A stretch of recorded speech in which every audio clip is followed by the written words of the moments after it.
ॐ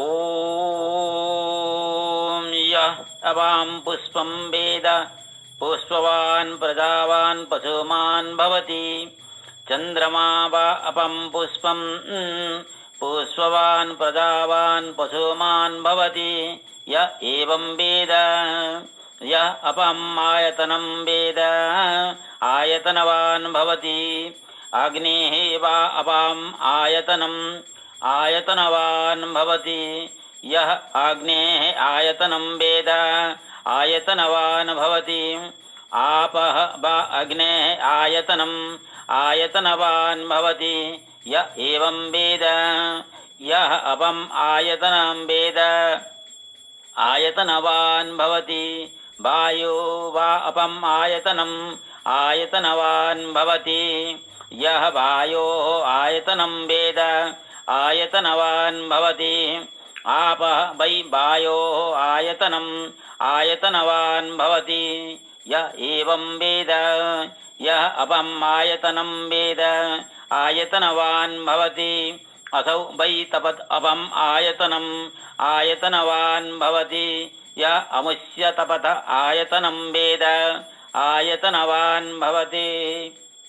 आपः वा अमुष्य तपत आयतनवान् भवति। यः एवं वेद यः अपम् आयतनं वेद आयतनवान् भवति। चन्द्रमा वा अपम् आयतनवान् भवति।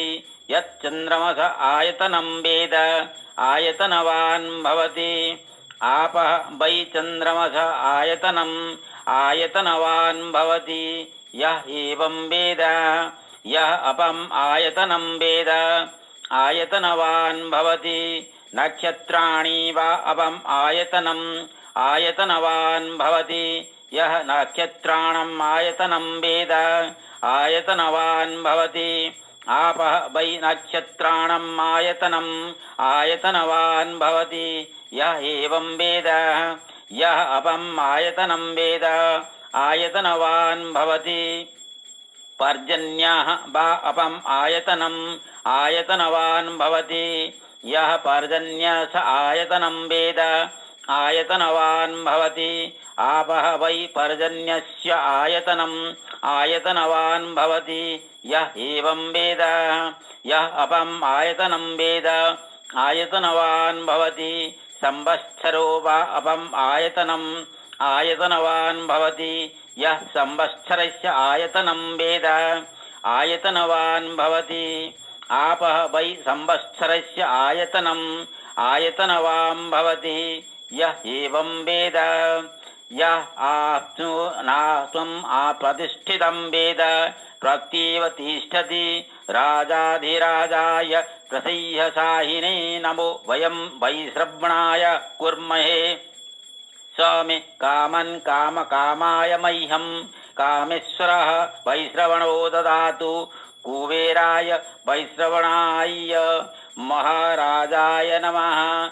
ॐ श्रद्धायां प्राणे निविष्टः अमृतं जुहोमि। श्रद्धायाम् अपाने निविष्टः अमृतं जुहोमि। श्रद्धायां व्याने निविष्टः अमृतं जुहोमि। श्रद्धायाम् उदाने निविष्टः अमृतं जुहोमि। श्रद्धायागं समाने निविष्टः अमृतं जुहोमि। ब्रह्मणीम आत्मा अमृतत्वाय अमृतोपसरणमसि। श्रद्धायां प्राणनिविष्टः अमृतं जुहोमि। शिवो मा विषा प्रदाय प्राणाय स्वाहा। श्रद्धायाम् अपाने निविष्टः अमृतं जुहोमि। शिवो मा विषा प्रदाय अपानाय स्वाहा। श्रद्धायां व्याने निविष्टः अमृतं जुहोमि। शिवो मा विषा प्रदाय व्यानाय स्वाहा। श्रद्धायाम् उदाने निविष्टः अमृतं जुहोमि। शिवो मा विषा प्रदाय उदानाय स्वाहा। श्रद्धायागं समाने निविष्टः अमृतं जुहोमि। शिवो मा विषा प्रदाय समानाय स्वाहा। ब्रह्मणीम आत्मा अमृतत्वाय अमृत अभिधानम् अस्मि। ఓం న కర్మణా న ప్రజయా ధనేన త్యాగేన ఏకి అమృతత్వం ఆనశో పరిణం నాకం నిహితం గుహాయం బిభ్రాజదేదత్తేదయో విసంది వేదాంత విజ్ఞాన సునిశ్చిత అర్థ స్వం న్యాస యోగాది ఏదయం శుద్ధ సత్వాః ते ब्रह्मलोके तु परान्तकाले पर आत्मतात् परमोच्यन्ति सर्वे दाहं विपापं परमे आत्मभूतं यत् पुण्डरीकं पुरमध्यासगस्थं तत्रापि दहं गगनं बीशोकाः तस्मिन् यत् अन्ताः तत् उपासीतव्यं यो वेदादौ स्वराः प्रोक्तो वेदान्ते च प्रतिष्ठितः तस्य प्रकृतिलीनस्य यः पारस्वमहेश्वरः ओम ओम यत् आश्चरं पदभ्रष्टं मात्रहीनं तु यत् भवेत् तत्सर्वं